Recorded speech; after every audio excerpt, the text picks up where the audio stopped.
Joining me tonight on the Newshour is strategic expert and economist Professor Richard Wolff. Thank you very much, Professor Wolff, for joining me on the Newshour tonight.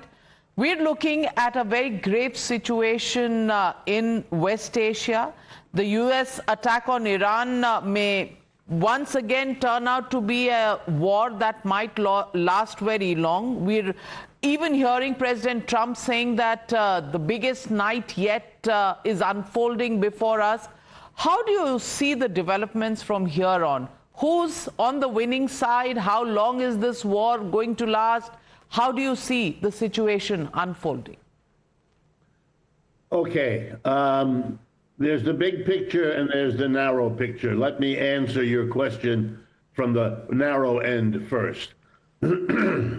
No one, and let me underscore this, no one knows at this point how long this war will last. And when you hear people telling you that they do know and that it will be long or short or in between, my advice is turn the channel and go listen and watch somebody else, because they are just wishing and pretending that their wishes are some kind of insight into what's going on. And a war would be a very welcome distraction at this time. I will just mention two. The economic decline over the last year has been very serious. Our unemployment is going up. Our inflation, which was declining, has turned up again. Every poll of the American people shows a large majority upset about where the economy is, and even more upset about where they think it's going. Mr. Trump needs to win the election that is due in November of this year, 8 months, not even. And therefore, he needs a distraction from the economic crisis that is deepening here. Number two, he has been caught up in a sex scandal around the name Jeffrey Epstein. I'm sure you've been covering it as well. It is getting every day closer and closer to him and to the people around him. And he has to worry about the documents that his government has not released yet. As the pressure rises to do so, he is in jeopardy. Every effort is made to say things like, tonight will be the biggest. And this is a person trying to get you to go into the county fair in order to get money out of you. This is not a serious proposition. And now the most important variable. It's not the United States. What has shaken this country, the United States, and I expect much of the world, is the resistance from Iran. That was not expected. What was expected was the kind of made-for-television removal of Mr. Maduro in Venezuela a few weeks ago. If the Iranians can and do hold on, we are experiencing the decline of the American empire. As deeply, and I'm going to go out on a limb now with you, as deeply as Mahatma Gandhi's taking of India out of the British Empire was the end of that empire. Iran is still holding out. If America is not going to be able to distract its own people's attention for a long time, who's really winning? Is it Russia? Is it China? Is it America? Is it Israel? The headline in the United States, New York Times today, is about how Mr. Trump has removed the sanctions on Russia. All right? If you put that together with rising oil price, let me remind everyone, the largest exporter of oil in the world is Russia. If you raise the price of oil by $20 or $30 a barrel, which is what we have already seen, the largest beneficiary is Russia. This war is funding Russia in Ukraine. So what the West thinks it might have gained by fighting with Russia about Ukraine, it is paying for its own defeat. That is a sign of an empire in decline, overreaching, solving one problem in a way that makes another one worse. China has enormous oil reserves. They made a decision to do that years ago. Now that decision looks brilliant in hindsight.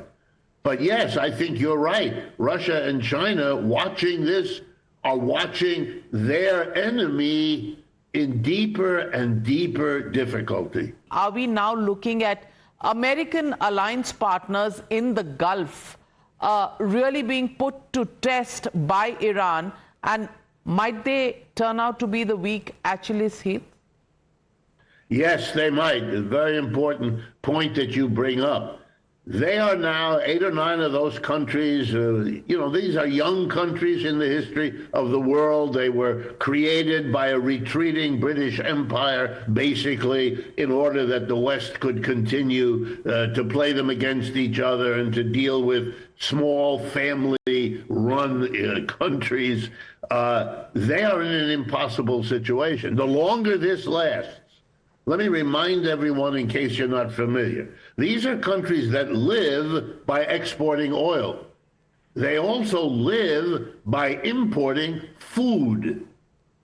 This is it. If you close the Strait of Hormuz, if you make traffic there impossible, which the Iranians have now done, and which the Iranians have pledged to continue for as long as it takes, and given the signs that the United States is unable to change that situation, then the Gulf states are in an impossible situation.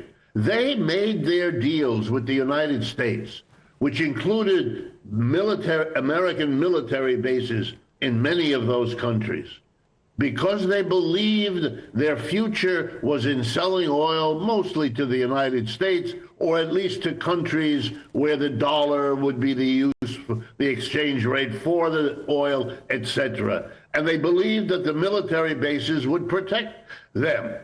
They are now discovering that the military bases make them a target.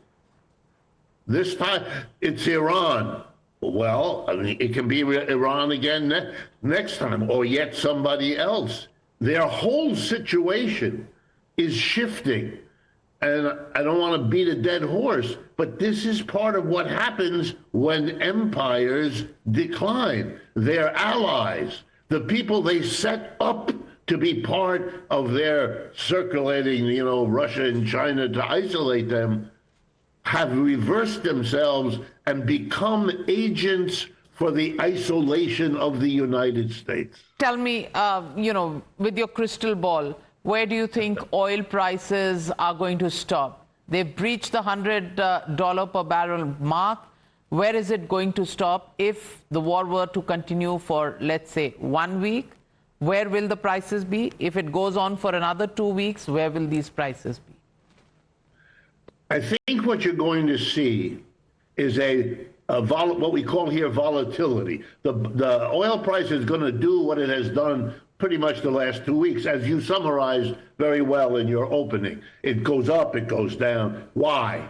Because everyone who needs oil, which is virtually everyone in this world, has to now gamble. Do I buy it now at this price? Or do I wait a week and get it at a much, we're talking about hundreds of billions of dollars sloshing around the world economy. So my answer is we're going to get volatility until it becomes clear either that the Iranians will win this in the sense of outlasting the United States, and then one conclusion will be drawn, or the United States prevails and the Iranians cannot withstand what's being done to them. I don't know how that's going. I wish I knew. I wish I could tell you. I don't know, but nobody else does. And that means oil prices are going to be volatile before we have any clear sense whether they will go up or down. Well, who will bring first is the question the world is asking, on a hope and a prayer, waiting for this war to come to an end and life to get back to normal. Well, will it ever be the same normal as it was before this war? We don't know. Thank you very much, Richard Wolff, for joining me on the News Hour tonight.